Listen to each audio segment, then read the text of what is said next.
Hi everyone, my name's James, and for my individual report 2, I chose Delta Airlines, which is an S&P 500 company.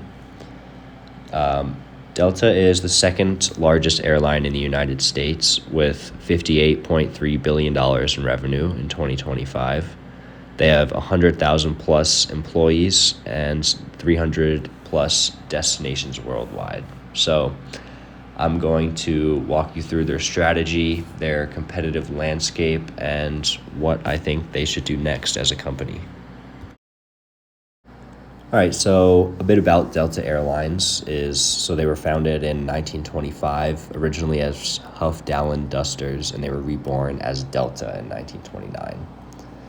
And they're headquartered in Atlanta, Georgia, under their CEO, Ed Bastian.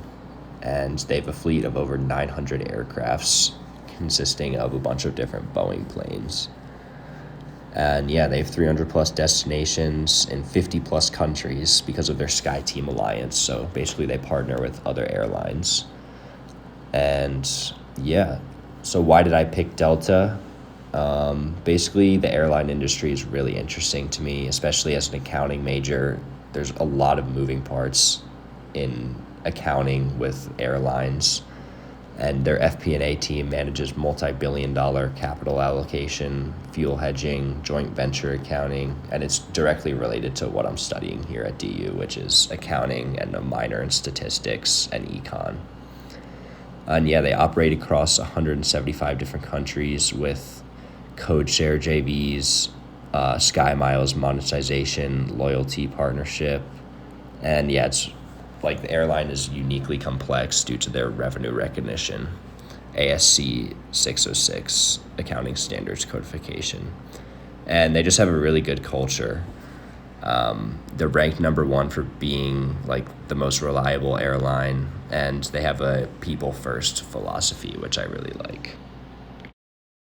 All right, so before we dive into some of the analysis, I wanted to go over the SIC and NAICS classification.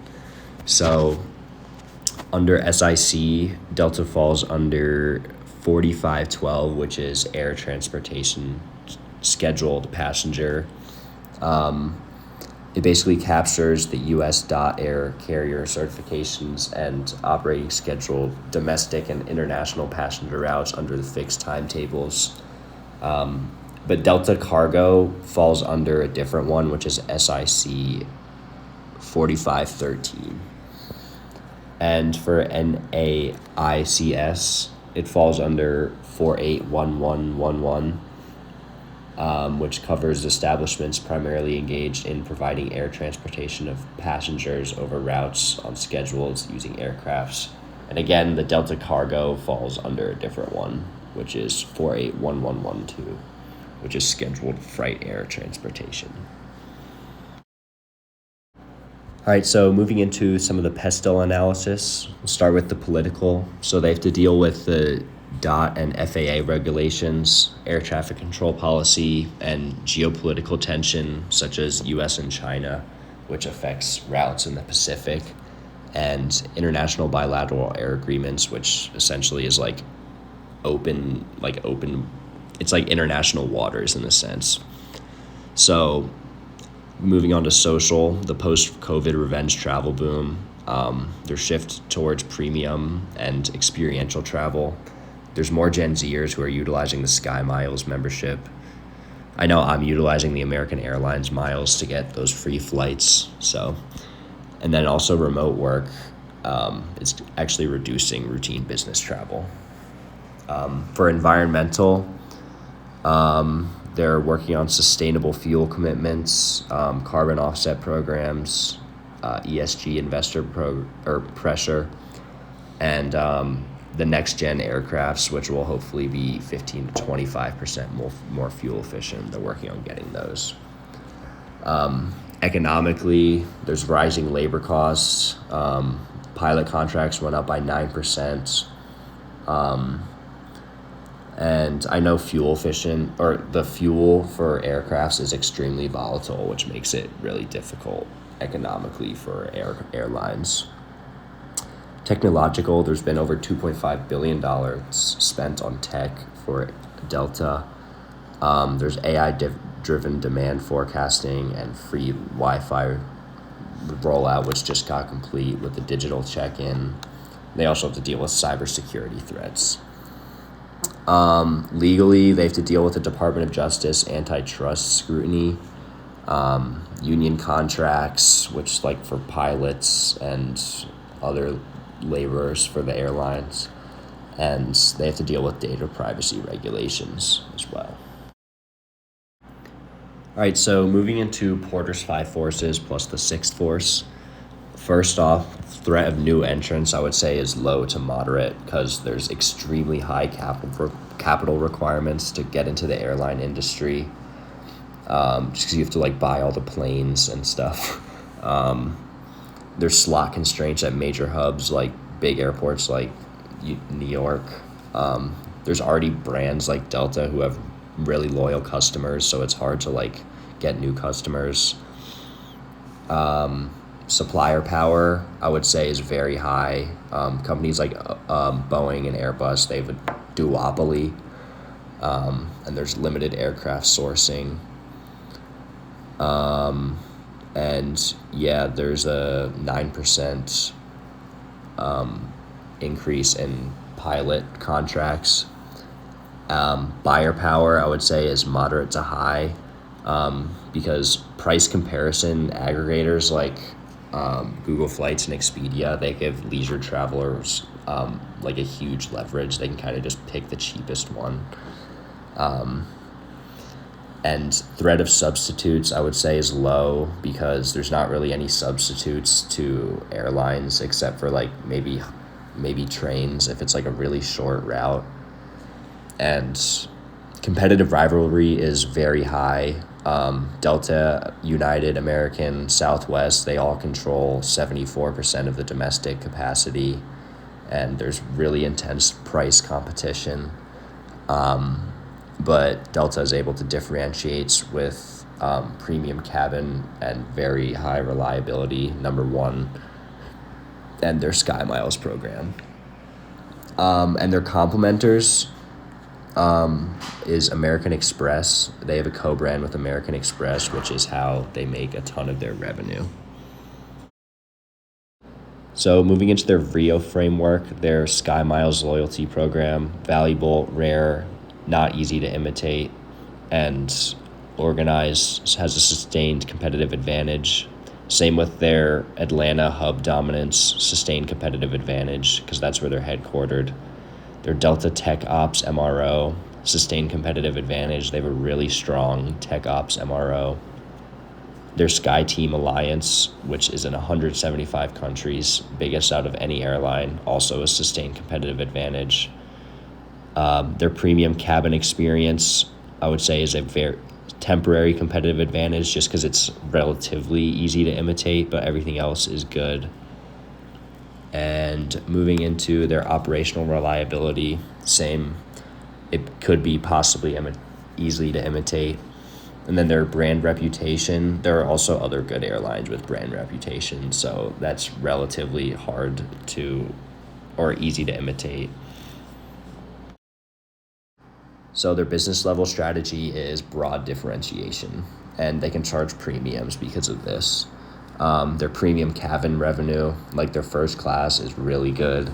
The reliability premium, they're super reliable, so they can charge premium for that. Again, their customer experience, like Delta is one of the nicest airlines. And again, for their ecosystem lock-in, their SkyMiles and Amex co-brands create really high switching costs. And looking at their corporate level strategy, I would say it's a build, borrow, buy kind of strategy. Their Tech Ops, so they build a lot of their own kind of planes and other stuff. They borrow one with their SkyTeam Alliance, and they also buy out other airlines with their 2008 merger with Northwest Airlines, which was the largest merger at the time. So before I go into any of what I'm going to recommend, I want to say some of the strategic challenges, which are 1, labor cost inflation, pilot contracts. 2, fuel price volatility. Like, you never really know what the fuel is going to cost, which is difficult. Their digital capability gap, United is basically leading in that sector. And then right now, their Boeing delivery delays are a big problem. So for strategic recommendation, one, I would invest in AI and demand intelligence platform. United's Gemini AI is leading right now, and if Delta doesn't catch up, they're going to lose out on revenue. I think if they spend like $500 million over the next 3 years, they could build an in-house ML platform for dynamic pricing and predictive cancellation. They could partner with Google Cloud to accelerate, and this could get them over $1 billion in revenue. Number two, they need to accelerate sustainable aviation fuel, and this is just because of pressure from institutional investors. I think if they acquire or take equity in one or two SAF producers, they could reduce costs and secure ESG narrative, and it'll improve their annual carbon cost exposure, which will give them a better brand positioning. Next, they should expand corporate travel share with B2B SkyMiles program. This is because corporate travel recovery is accelerating, but it's concentrated in deeper relationships. But Delta does already lead here. I think if they launch something called SkyMiles Business with real-time reporting dashboards and flexible rebook time policy, they could lock out American Airlines and United, and they could essentially make another $1 billion in revenue. All right, so after all that, a bit of a conclusion. So Delta's sustained competitive advantage consists of their SkyMiles program, their tech ops, their Atlanta hub, and their Sky team, which reflects decade of deliberate resources accumulation that rivals cannot replicate quickly. The three strategic recommendations I had were AI, sustainability, and corporate share. Each would have a high revenue impact. Delta would be an ideal employer for me because it deals with complex accounting, which is really interesting to me. I think there's a lot of moving parts in it, and it's just really cool to me. And a career trajectory in Delta in corporate finance or FP&A would be a really cool real world exposure to airline industry, mergers and acquisitions, capital allocation, international treasury, and it supports my long-term goals because I want to do a lot of international travel when I get older as well. So, yeah, thank you, and here are my sources.